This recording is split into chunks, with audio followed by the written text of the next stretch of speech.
बिस्मिल्लाहिर्रहमानिर्रहीम, अस्सलाम वालेकुम नाजरीन, मैं हूं बाबर हयात और आप देख रहे हैं 24/7 उर्दू न्यूज़ पर होम एक्सपेंट्स के ताउन से बाबर हयात शो। नाजरीन, वो कहते हैं ना कि कुफ्र टूटा खुदा खुदा करके, और फिर ये भी कहते हैं कि खोदा पहाड़ और निकला चूहा। ये सारी जो जितनी भी ज़रबुल इम्साल है ना, ये पाकिस्तानी टीम मैनेजमेंट और पाकिस्तान की जो सिलेक्शन कमेटी है और फिर पाकिस्तान के कप्तान जो हैं वो उनके ऊपर सादर आती है। और वो कहते हैं कि बहुत शोर सुनते थे पहलू में दिल का, जो वो कहते हैं ना कि वो कतराए खून निकला।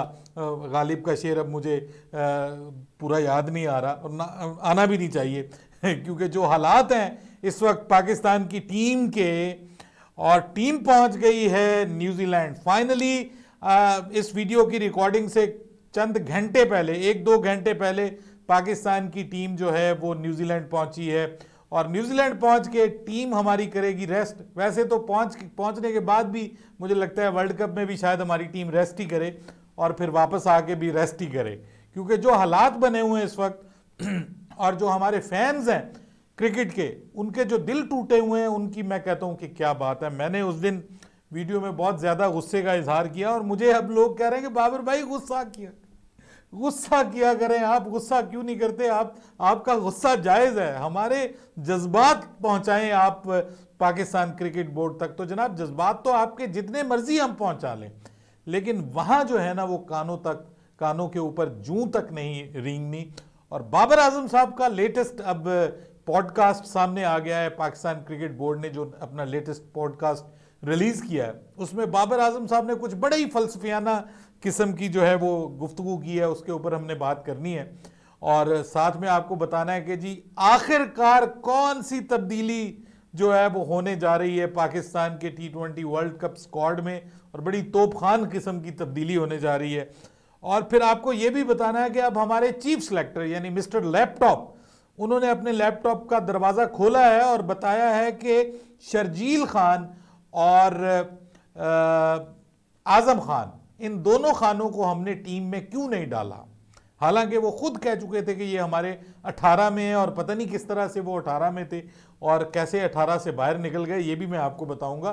थे वो 18 में, लेकिन उनको 18 से बाहर किसने निकाला है ये भी आपको आज के इस प्रोग्राम में बताऊंगा। और फिर शुएब मलिक के साथ जो बाबर आजम ने हाथ किया है उसके ऊपर भी कुछ बात कर लें, क्योंकि आज शुएब मलिक भी अब इस पे बोल पड़े हैं और उन्होंने जो है वो अब इसके ऊपर खामोशी तोड़ दी। इन तमाम मौजूद पर बात करेंगे, लेकिन आगे बढ़ने से पहले आपसे गुजारिश कि अगर आप हमारे नए व्यूअर हैं तो प्लीज़ हमारे इस चैनल को जल्दी से कर दीजिएगा सब्सक्राइब और बेल आइकन को पुश करना मत भूलिएगा। मुझे फॉलो कीजिए इंस्टाग्राम पे @बाबर हयात शो और हमारे पेज को फेसबुक पे लाइक कर लीजिएगा। तो जनाब, पाकिस्तान की टीम पहुंच गई है न्यूजीलैंड, और New Zealand Bangladesh Pakistan tri series में अब सिर्फ 2-3 दिन बाकी रह गए, क्योंकि जुमा के दिन पहला मैच पाकिस्तान को बांग्लादेश के खिलाफ खेलना है, जो पाकिस्तान के मेयारी वक्त के मुताबिक सुबह 7 बजे स्टार्ट होगा। अब ये सीरीज एक और पाकिस्तान के लिए वेकअप कॉल हो सकती है, लेकिन ओ भाई कोई उठे तो, कोई नींद से उठना चाहे तो फिर बात बनती है। वो कहते हैं कि 1000 डूबने वाले बचा लिए मैंने, उसे मैं कैसे बचाऊं जो डूबना चाहे। ये भाई बहुत बड़ा मसला है, और जब कोई अपनी हालात पे सेटिस्फाई हो जाता है तो फिर मसले और ज्यादा बन जाते हैं। बाबर आजम साहब कह रहे हैं कि जनाब, हम एक ही बटन दबाकर सब कुछ नहीं कर सकते, एक ही बार में सब कुछ नहीं हो सकता, जो है वो तब्दीली में बड़ा टाइम लगता है। तो बाबर आजम साहब से मैं गुजारिश करूंगा कि आप माशाल्लाह कब से कप्तान बने हुए हैं, और कप्तान बनने के बाद अब ये दूसरा T20 वर्ल्ड कप आप जो है वो खेलने जा रहे हैं। इससे पहले आप पहला T20 वर्ल्ड कप खेले हैं, फिर उसके बाद दरमियान में कितनी सीरीज आई हैं। आपकी कप्तानी में मसले हल नहीं हुए। चलें, टीम के मसलों की तो बाद में बात करते हैं। जो कप्तानी के मसले हैं वो हल नहीं हुए, जो मैनेजमेंट के मसले हैं वो हल नहीं हुए, जो टीम सिलेक्शन के मसले हैं वो हल नहीं हुए। पहले भाई सब मसले तो हल कीजिए, उसके बाद आप सारे मसाइल को हल करेंगे ना। पहले जो बुनियादी मसले आपके इख्तियार में हैं कि क्या आप ये जो T20 स्क्वाड लेके गए हैं ये पाकिस्तान का बेस्ट T20 स्क्वाड है, इसमें वो सारे खिलाड़ी शामिल हैं जो पाकिस्तान की इस वक्त जो करंटली पाकिस्तान के लिए खेल रहे हैं वो बेस्ट प्लेयर हैं। मतलब आपको सिर्फ वही प्लेयर्स क्यों नजर आ रहे हैं चीफ सिलेक्टर साहब कि जो बाबर आजम को नजर आते हैं, और बाबर आजम को वो क्यों नजर आते हैं कि जो सिर्फ उन्हीं को नजर आते हैं, बाकी पूरी कौम जो जिनके बारे में बात करती है वो बाबर आजम को वो लोग क्यों नजर नहीं आते? ये सवालात उठ रहे हैं। और बाबर आजम साहब हमें लॉलीपॉप दे रहे हैं कि ये टीम बहुत अच्छा करेगी और ये टीम बहुत इंप्रूव हो रही है। मतलब ये कितना बड़ा सवाल है और कितना मजाहिया सवाल है जो मैं पूछने जा रहा हूं कि क्या वाकई पाकिस्तान की टीम इंप्रूव हो रही है इतने पूरे अरसे के दौरान? लेकिन बाबर आजम कह रहे हैं हमारी बॉलिंग तो पहले ही अच्छी थी लेकिन अब और अच्छी हो रही है। हालांकि बॉलिंग अच्छी थी लेकिन इस सीरीज में जो है वो बॉलिंग ने भी डिसअपॉइंट किया है। ऊपर से वो कह रहे हैं कि हमारा मिडिल ऑर्डर भी इंप्रूव कर रहा है। वैसे ये पूछने की बात है कि वो क्या इंप्रूव कर रहा है। और इससे पहले उन्होंने कहा था कि हमारे मिडिल ऑर्डर में मसाइल हैं और उसके लिए अब हम बैठेंगे और सोचेंगे कि क्या करें। तो मैंने आपको कुछ तब्दीलियों का बताया था कि भाई कुछ तो तब्दीलियां ऐसे हो सकती हैं कि जो टीम के अंदर हो, और या फिर ये हो सकता है कि आपके बैटिंग ऑर्डर में कोई तब्दीली हो। तो अब मैं आपको बताने जा रहा हूं कि जनाब बाबर आजम ने जो तब्दीली फरमाई है टीम में वो ये है कि फखर जमान को 18 रुकनी स्क्वाड से 15 रुकनी स्क्वाड में ले आया गया है और यहां से मोस्ट प्रोबेबली खुशदिल शाह जो हैं उनको यहां से आउट किया जाएगा और उनको 18 रुकनी स्क्वाड में शामिल कर लिया जाएगा। ये होने जा रहा है सर, सिर्फ ये होने जा रहा है, ये तब्दीली होने जा रही है पाकिस्तान में।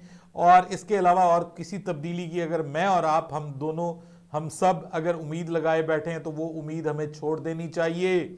अब इसी टीम के साथ हमें जिंदगी गुजारनी है और इसी टीम को हमने सपोर्ट करना है। रमीज राजा साहब भी कह गए हैं कि जाओ बेटो जाओ, तुम जी लो अपनी जिंदगी, और वो अपनी जिंदगी जीने अब चले गए हैं न्यूजीलैंड। अब क्या तब्दीली होगी? और अब तब्दीली होनी भी नहीं चाहिए, क्योंकि अब तब्दीली अगर आप करेंगे न्यूजीलैंड की सीरीज के बाद तो फिर तो वो बंदा एडजस्ट ही नहीं कर पाएगा। अगर आप शर्जील को लाते हैं, अगर आप आजम खान को लाते हैं तो वो तो एडजस्ट ही नहीं कर पाएंगे। तो जिसको लाना था वो आप ले आए, जो आपकी यसर करता है, जो जी हजूरी करता है। ऊपर से आपको मोहम्मद रिजवान की मदद हासिल है, नीचे से अब आपको जो है वो तीसरे नंबर पे, क्योंकि वो अपने आप को कुर्बान करने के लिए तैयार है आपकी ओपनिंग के लिए, फखर जमान, इसलिए वो आपको सूट करता है। तो ये सिचुएशन है जी, ये तब्दीली होने जा रही है। और अब अपना आजम खान और शर्जील खान के हवाले से हमारे लैपटॉप मार्का अगरबत्ती जो चीफ सिलेक्टर है वो फरमा रहे हैं जी कि हमने इनको इसलिए शामिल नहीं किया टीम के अंदर कि ये जो है इनकी फिटनेस का वो लेवल नहीं है। आप मुझे ये बताइए कि ये जो लीग्स में टीमें खेल रही हैं, क्या ये T20 खेल रही हैं? क्या ये 20 ओवर्स के मैचेस हो रहे हैं?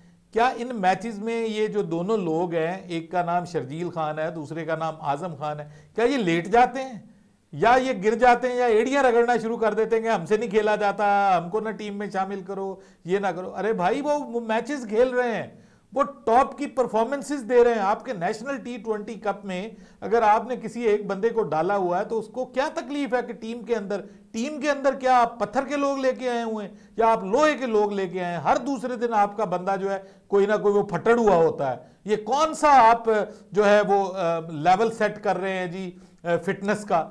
कौन सा लेवल कर रहे हैं? कभी पता चलता है जी वो उसका टूंगा चढ़ गया, उसका जनाब वक्की चढ़ गई है, वो जनाब ये हो गया, उसको वो हो गया। अरे यार ये किस तरह के आपने डॉक्टर्स रखे हैं, किस तरह का मेडिकल स्टाफ रखा हुआ है, और ऊपर से आप बात कर रहे हैं जी हमने एक फिटनेस का लेवल बनाया हुआ है। और ये लेवल बनाया हुआ है आपने फिटनेस का कि पता चलता है कोई किसी का गोडा चढ़ जाता है, किसी का गिट्टा चढ़ जाता है, कोई जनाब किसी की जो है वो वकी चढ़ जाती है और वो बाहर निकल के बैठे होते हैं। कोई बैटिंग करता है तो बाद में बॉलिंग नहीं करता, कोई बॉलिंग करता है तो बाद में बैटिंग नहीं करता। ये इसी सीरीज के दौरान हुआ है। मोहम्मद रिजवान की आपके सामने मिसाल है, फिर शादाब खान की आपके सामने मिसाल है। अभी उनका कंफर्म भी नहीं है कि वो खेलने जा रहे हैं या नहीं खेलने जा रहे हैं। ऊपर से आपका किसी को आपके डेंगू हो जाता है, डेंगू के बाद वो कोरोना हो जाता है, दूसरे को आपके वायरल इन्फेक्शन होती है, पहले तबीयत नासाज होती है, फिर पता चलता है वायरल इन्फेक्शन हो गई, फिर पता चलता है निमोनिया हो गया, फिर पता चलता है ओ हो इसको तो कोविड हो गया था। यानी ये हमारी टीम का सपोर्टिंग स्टाफ है।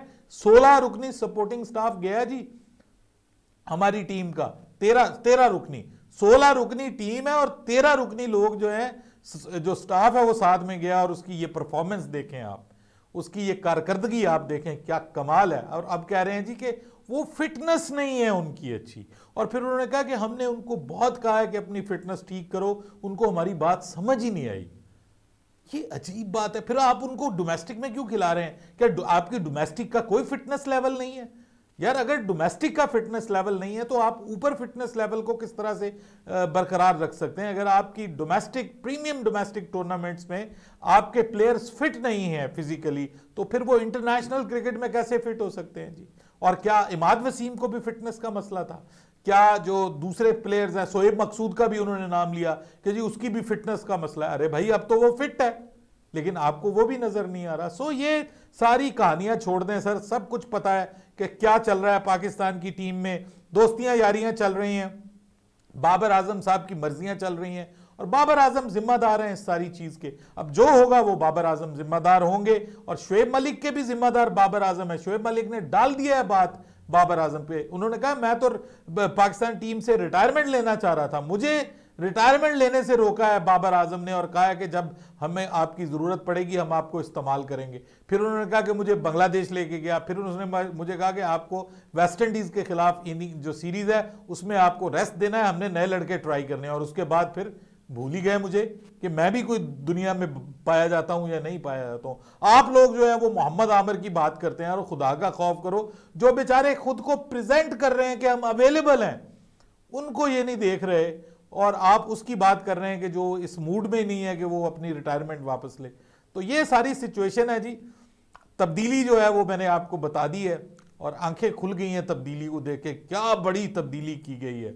अब इस तब्दीली के साथ पाकिस्तान की टीम में क्या होता है उसके ऊपर हम सब की नजरें हैं। अगर ये कुछ एक ही काम कर लेना कि ये फखर को ओपनिंग करवा लें, और बाबर को तीसरे नंबर पे ले आए, चौथे पे शान को, पांचवें पे इफ्तिखार को, तो चलो यार जो अवेलेबल है उनमें से कम जो है उनकी तरतीब तो सीधी करें ना यार, उनको उनका रोल तो प्रॉपर देना, जो जिस रोल के साथ उन्होंने एक्सपीरियंस अभी तक हासिल किया हुआ है उस रोल पे तो उनको खिलाएं। अगर यही खिला देना, यही कर दें तो बहुत अच्छा हो जाएगा पाकिस्तान के लिए। वरना फिर ये है कि शोएब अख्तर ने ये कह दिया है आज, मैं तो आपको पहले कह चुका हूं, अब शोएब अख्तर ने भी कह दिया है कि पाकिस्तान की ये टीम जो है, मुझे डाउट है कि ये पहला मरहला कहीं पहले मरहले से ही बाहर ना हो जाए। अपनी राय दीजिएगा कमेंट सेक्शन में। बाबर हयात को इजाजत दीजिएगा। अल्लाह हाफिज।